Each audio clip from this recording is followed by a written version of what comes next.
I was in the gym the other day and an interview from John Jones came. He was basically talking about how about a couple years ago he went through a phase in his life in which he was obsessed with the law of attraction.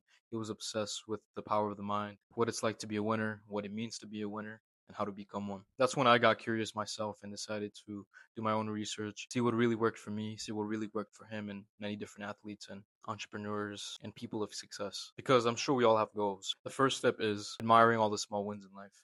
Too much people are too caught up on the long-term goals that they have, and they don't appreciate something as simple as making your bed in the morning or going to the gym when you didn't feel like going to the gym.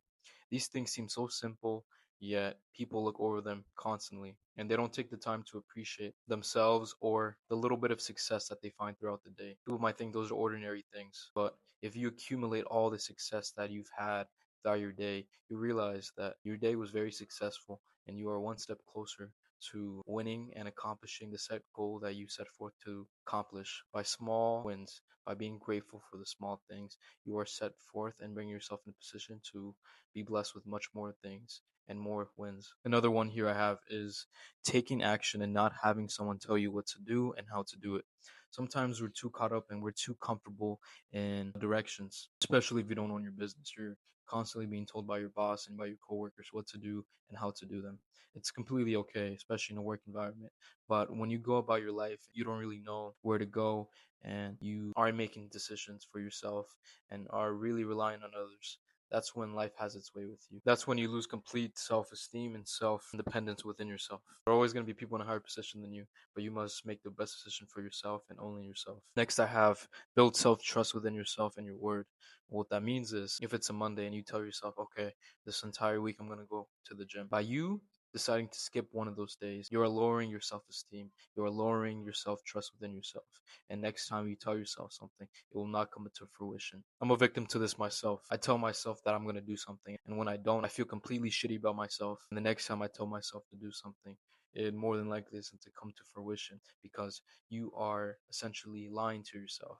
You must have enough respect for yourself to be a man to your word and to do the hard things. Your word is everything as a man. Maintain it. Next one is what athletes do a lot. Visualize your wins in life. Now, I'm a very big believer in the law of attraction, but this doesn't necessarily even have to do with any of that. This can be as simple as meditating or going to the sauna and closing your eyes for a second and really being intuition within yourself and just imagining what the next couple of years can be like, what you want to have, the car you want to drive. By you visualizing this, your mind really doesn't know the difference. And so by you doing this, you are essentially aligning all things to get to that point, whether you realize it or not, whether you have a plan for it or not. You are essentially manifesting and bringing it into reality. Imagine the life you want. Imagine how you're going to feel. Imagine the man you'll become. Another one I have is being willing to suffer and sacrifice to achieve what it is you want and will acquire. Now, everyone has goals.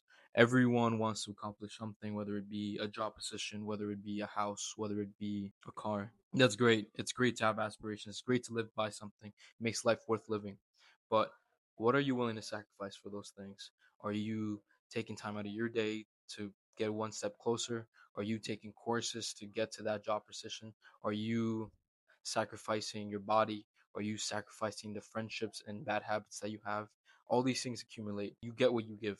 And so if you're not willing to suffer, then how can I trust you in having that car and having that house? How can I trust that you have the discipline enough to deal with the hard times, to deal with the failures in life? I can't. And so that's why you have to be willing to suffer.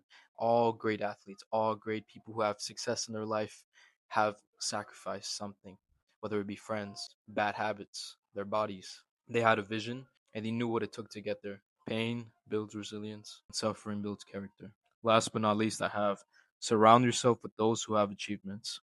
Now, when you have friends that constantly have drinking habits, smoking habits, gaming habits, how is that going to benefit you in the long run? It's only going to influence you and manifest your reality with those actions that they take because you are who you hang out with. Now, imagine yourself with people with ambitions, people with goals, people who are fit.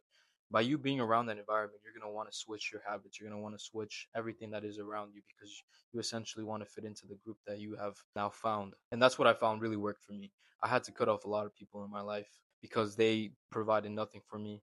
They only led me to bad habits and not progress in life. And now I'm really in a situation in which I don't have really much people to rely on. And that's completely fine.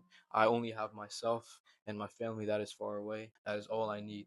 If I have myself, that is fine. Now, when you lose yourself, that's when everything can go downhill. When you lose yourself, when you let yourself go, that is the last place you want to go in life, because at that point, you are just destroying everything. And by the time you get your shit together, you have so much more to clean up. That's why it is important to have people who have the same visions as you.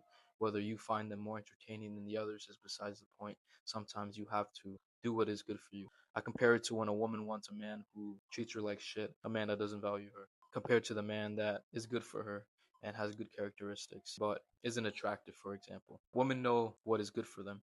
Women know what isn't good for them. You know what's good for you. You know what you should do. You know the answer. These are all habits and things that the people with the most success have accomplished within their life. Things that I've done where I've seen success in my life. This is what it's like to be a winner, and this is what it means to be a winner, what it takes. But at the end of the day, the power relies within yourself, within your mind, on how bad you want it, and what you give in order to earn. So I leave this back to you. Are you going to let this life slip by? Or are you going to make a change for yourself and your loved ones? If you found this video helpful, I would appreciate if you check out my previous videos in which I talked about similar topics to this one. I myself am in my self-improvement journey and would welcome you into it as well. With all that being said, it's been a pleasure.